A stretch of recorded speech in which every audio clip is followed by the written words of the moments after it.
Việc số này đọc ní, số xa cũng ca chưa một càng xài video clip mọc nhóm. Thế nênខ្ញុំសូមណែនាំ website មួយដែលមានសារៈប្រយោជន៍ហើយសម្រាប់សំខាន់ខ្លាំងណាស់សម្រាប់អ្នកធ្វើការ Office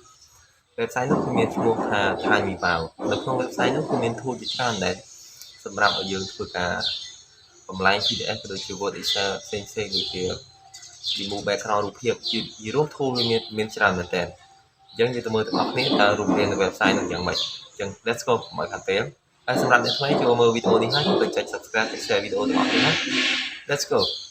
ឥឡូវយើងចូលមកក្នុងទូរស័ព្ទដៃហើយយើងចុចទៅ browser ហើយអ្នកទាំងគ្នាវាយកន្លែងនេះវាយពាក្យថា Timeweaver អូខេ Timeweaver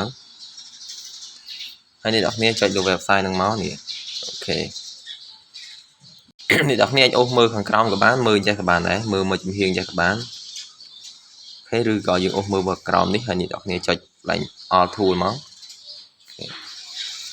អ្នកទាំងគ្នានឹងឃើញ tool វាជាច្រើនដូចជា remove background រូបភាព merge PDF PDF ទៅ JPG JPG ទៅ PDF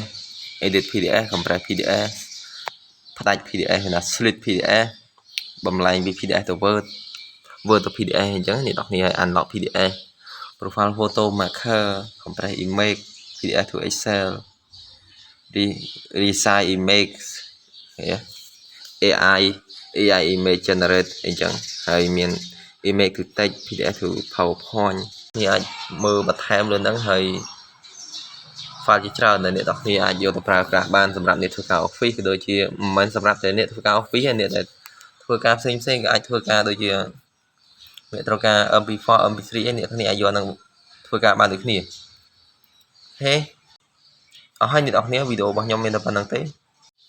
អរគុណអ្នកទាំងគ្នាសម្រាប់ការចំណាយពេលវេលាតាមដានទស្សនាវីដេអូមួយនេះហើយជឿថាវីដេអូនេះវានឹងផ្ដល់ជាប្រយោជន៍សម្រាប់អ្នកទាំងគ្នាហើយមានធូលជាច្រើនដែលអ្នកទាំងគ្នាត្រូវការប្រើអញ្ចឹងអ្នកទាំងគ្នាអាចប្រើបានហើយដោយ free ទៀតអូខេអញ្ចឹងអូខេបាយបាយកុំភ្លេចចុច subscribe ចុច share វីដេអូទាំងអស់គ្នា